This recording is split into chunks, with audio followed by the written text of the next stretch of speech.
Ang pamamahala ng Iglesia ni Cristo, INC, sa pangunguna ng aming Executive Minister, ang kapatid na Eduardo V. Manalo, ay nagpasya ng magsampa ng ejectment case sa hukuman laban sa mga dating kaanib nito na sina Ginoong Angel Manalo at Ginang Loti Hemedes at mga kasama na hanggang ngayon ay hindi pa rin umaalis sa housing compound ng Iglesia sa number 36 Tandangsora Avenue.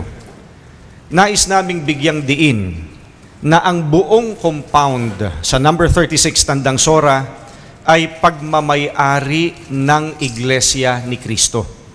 Subalit, ang karapatang ito ng Iglesia ay hindi na iginagalang kundi niyuyurakan pa ng kampo ni na Ginoong Angel at Ginang Loti. Sa pool nang sila'y itiniwalag noong July 23, 2015, kasamang nawala sa kanila ang pribilehiyo na makapanuluyan sa pabahay ng Iglesia. Gayunman, alang-alang sa simulaing Kristiyano at para sa humanitarian considerations, hindi namin sila agad pinaalis doon. Bilang nakikipanuluyan sa loob ng bakuran na pagmamay-ari ng Iglesia ni Cristo, gumawa pa sila ng mga bagay na isinasapanganib ang seguridad ng naturang INC compound at ang ibang naninirahan malapit doon. Sa katunayan, namataan sa CCTV na sila'y nagpapapasok ng mga kahina-hinalang kalalakihan. Nakatakip ang mukha kahit 10 oras ng gabi. May bit-bit na malalaking bag na sila lang ang nakakaalam kung ano talaga ang laman. Patuloy na namamalagi sa loob ng compound ang mga lalaking minsan may hawak na kamera at may bit-bit na kung ano sa kanilang mga bag. Tinatanong po namin ang publiko, kung ganito ang ginagawa sa inyong bakuran, papayagan ba ninyo na mamalagi ang mga ito na wala kayong ginagawang legal na aksyon?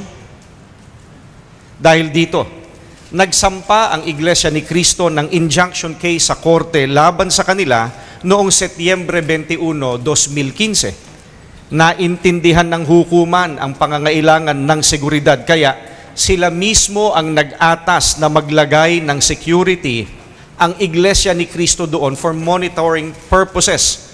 Ito'y noong September 29, 2015. Sa maraming ulit ay hiniling at ipinakiusap na ibigay nila ang mga pangalan ng mga naroroon. Hanggang nitong huli ay ipinag-utos na ng hukuman sa panig nila Ginoong Angel at Ginang Loti na magbigay ng listahan ng mga pangalan ng lahat ng kasama nila sa compound. Pero hanggang ngayon, hindi nila sinusunod ang court order na ito. Mahigit na 3 buwan na pong naninirahan sa tabi ng central office ang mga kahina-hinalang tao na iyan na hanggang ngayon ay hindi nila pinapangalanan. Hindi lamang sila ang naninirahan at nanunuluyan sa central compound. Wala bang karapatan ang mga otorisadong naninirahan doon sa kanilang kapanatagan at seguridad? Freedom from fear and right to security.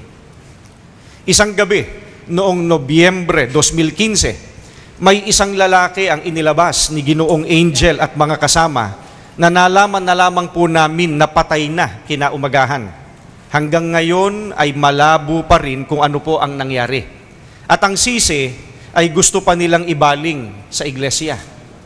Noong Disyembre 2015, pagkatapos na matuloy ang inspeksyon ng sheriff batay sa court order, ayaw nilang patignan ang kabuuan ng lugar at ipinipilit na iyong isang gusali lamang sa bukana ang pwedeng tignan sa ocular inspection. Sinabi nila na hindi bahagi ng number 36 Tandangsora ang ibang mga gusali at bahay ng 2 ektaryang compound at inamin na sa iglesia iyon. Dahil dito, inusog na ang mga temporaryong bakod na yero upang maproteksyonan ang mas malaking bahagi ng compound ng iglesia. Dito na rin nabawi ang 39 na sasakyan na pag-aari ng iglesia na kanilang itinatago ng matagal na panahon.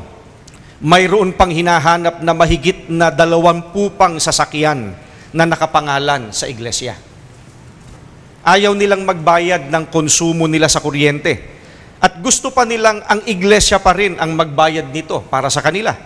Ang totoo, for humanitarian considerations, hanggang ngayon, ang iglesia pa rin ang nagbabayad ng kanilang konsumo sa tubig.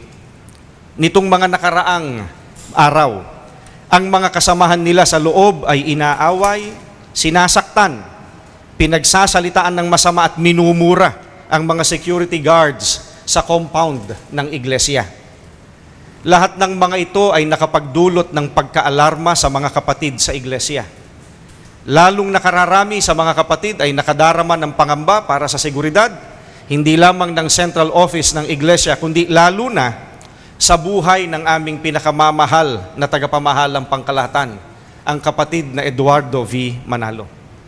Sa harap ng lahat ng pangyayaring ito, kayo na mga nakamasid sa amin, kayo na rin ang makapagpapasiya.